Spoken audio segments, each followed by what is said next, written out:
Hello guys, welcome to another update by me, Lobsterman. This time I want to talk about top games. And the reason is I watched a lot of top 10 games lists, or basically just lists of things, top 10 stuff, basically, these days, and I thought why not make my own. So here is the top 10 games of basically I have played.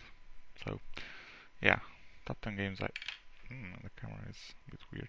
Sorry for showing off my one chest hair because, well, it's fucking summer and it's pretty damn hot.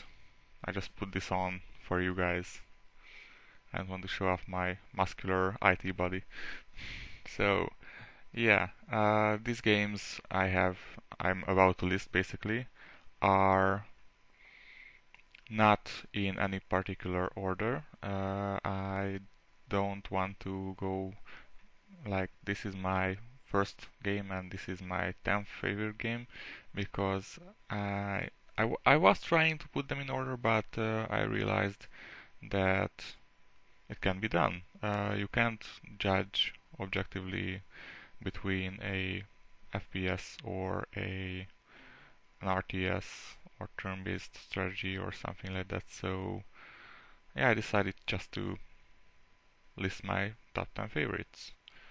Uh, Also, if your favorite game hasn't made it onto this list, sorry, it's my list, so screw you.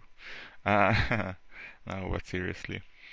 Alright, so first game on the list, Civilization 4.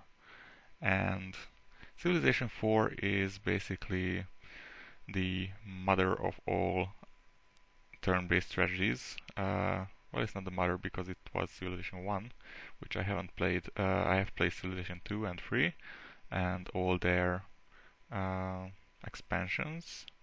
But Civilization 4 improved the whole formula by light years. They made the game so much better than it was. I still suck at the game.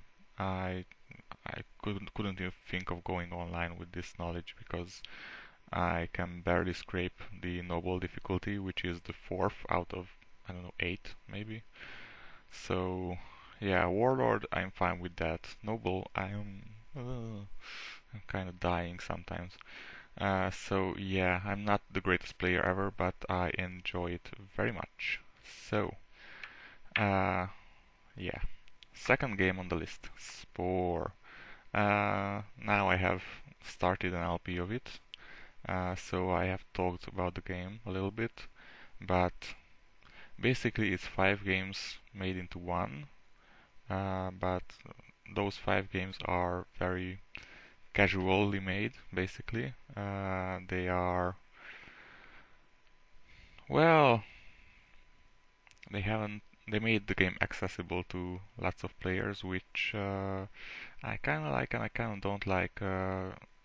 They dumbed down basically the game from what I seen first. Basically, there was life in the water, and well, basically it was more of a hardcore game. But what sells this game to me is the beautiful cartoony artwork, the ability to make everything in the game, from vehicles to buildings to creatures, and the biggest selling point is that you start off by with a default creature, but in, well, under 5 minutes you are going to uh, do your own stuff there, and from then on you just improve the creature, and you can see where you came from and where you gone, and basically it makes the game more yours. So yeah, that sells the game for me because, well, what other game can you go from a cell to galactic dominance? So yeah. Third game, the best FPS ever, System Shock 2. It's an FPS RPG hybrid. It, it's also a survival horror and a very good game in all three categories. And it manages to basically uh, be awesome in everything. It's freaky scary. It has great atmosphere. It's got great RPG elements. It's got great uh, systems for combat and weapon modifications and weapon improvements. Uh, and also it's got adventure game elements. So basically everything comes together as a whole like nothing else I've seen in an FPS. There's another one on my list, but it's still an awesome game, but basically that other game has come closest to that awesomeness, but it hasn't quite got it yet.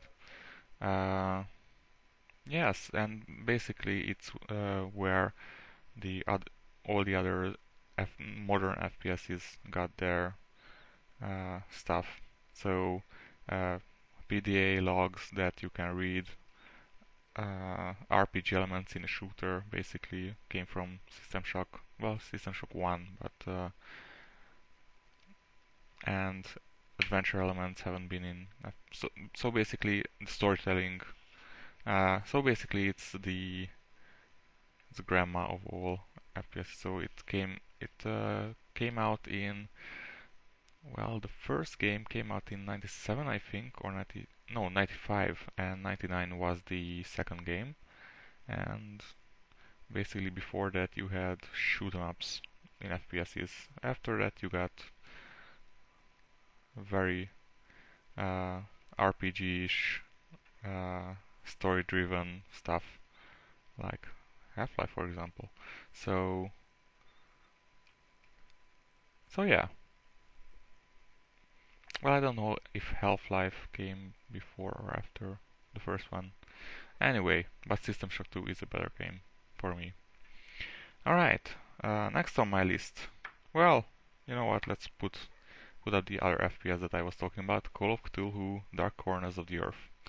It's also a survival horror FPS. It's got no RPG elements, but it's got a wild visual style. It's not the most polished visuals, but it's the creepiest, I think. And it's got adventure elements to it and really weird madness mechanic that when you see something very disturbing, your character basically kind of starts to go insane, and well, you go with him. It's scarier actually than the Last System Shock 2, I think, and that's why it made the top of my well on my list basically because it's a scary fucking game. It really is. It gives me the creeps even now. I'm thinking about it. So yeah, it's an excellent game.